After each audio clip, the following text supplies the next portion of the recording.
Assalamualaikum warahmatullahi wabarakatuh. Alhamdulillah. Selamat pagi para sedulur-sedulur yang saya cintai dan semoga dicintai oleh Allah SWT.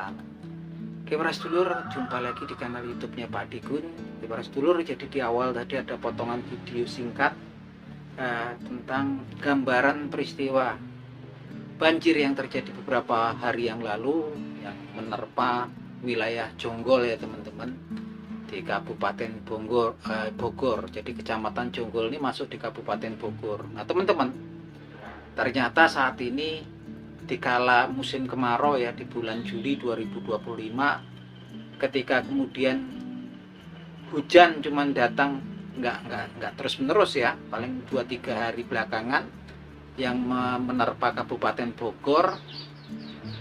Ternyata memang daerah-daerah yang selama ini dianggap sebagai daerah penyangga, daerah resapan air, daerah yang menjadi benteng pertama daripada limpahan air daripada daerah-daerah yang tinggi di Bogor yang akan menuju kemudian ke area Jabodetabek kayak Bekasi, kemudian Jakarta, Tangerang gitu kan.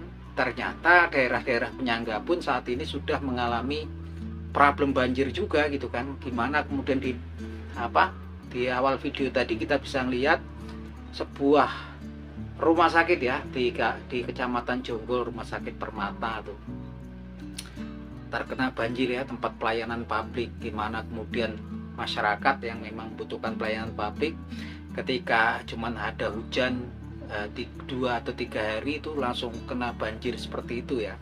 Nah ini teman-teman, kini ngingatin kita lagi ketika Kang Deddy Mulyadi, Gubernur Jawa Barat saat ini, yang memang kemudian dulu pernah ketika memantau area puncak kemudian dia menangis melihat banyak wilayah-wilayah, daerah-daerah di area puncak Bogor sana yang memang kegunaannya, tata ruangnya adalah untuk daerah resapan air gitu kan, daerah tangkapan air hujan, dan kini telah beralih fungsi ya. Banyak yang kemudian jadi villa, kemudian tempat hiburan gitu kan, tempat wisata yang memang kemudian Kang Deddy kemarin berkoordinasi dengan Bupati Bogor menertibkan ya salah satu tempat wisata ya yang memang berdiri di atas daerah resapan air gitu kan. Nah ini memang kemudian harapan kita sebetulnya ya, kayak saya juga warga Jawa Barat sekalipun saya bukan orang asli Jawa Barat, saya tinggal di Cianjur, itu harapannya memang berkelanjutan ya teman-teman, karena ini memang sangat penting untuk kedepannya gitu kan.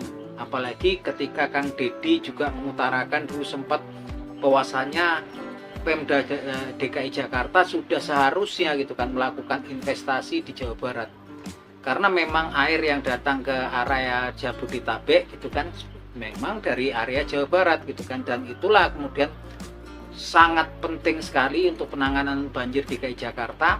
Pemda DKI Jakarta yang pendapatan daerahnya sangat besar memang sudah seharusnya mengalokasikan APBD-nya, sebagian APBD-nya untuk membebaskan wilayah-wilayah di Jawa Barat yang kemudian berfungsi sebagai daerah tangkapan air, dibebaskan dari dibeli atau dibebaskan kemudian dihutankan lagi, dijadikan kayak semacam hutan investasi daripada Pemda DKI.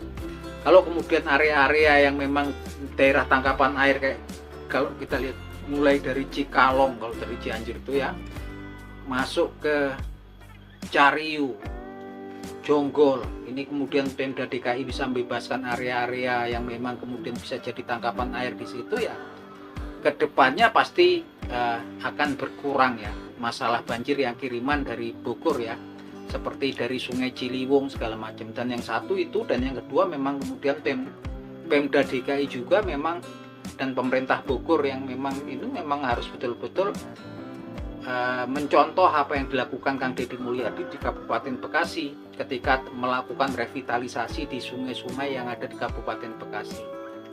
Di area Bogor kan juga banyak ya sungai-sungai yang memang kemudian di bantaran sungainya udah banyak bangunan liar ya, yang memang ini sudah seharusnya dibongkar kemudian direvitalisasi, dan kemudian memang diikuti dengan pembuatan peraturan daerah yang memang bisa memberikan hukuman yang berat buat orang-orang yang kemudian nekat untuk membangun bangunan yang bukan di tanah kepemilikannya di bantaran sungai, sehingga ada efek jerahnya ya. Karena kalaupun kemudian kemarin dilakukan Kang Deddy gitu kan, kalau kemudian betul-betul nggak ada peraturan yang bisa membuat jerah terhadap orang-orang yang nekat untuk membangun bangunan-bangunan liar di atas bantaran sungai, ya tetap nanti orang akan tetap berusaha, namanya juga di kota besar gitu, akan lengah, pasti akan berusaha.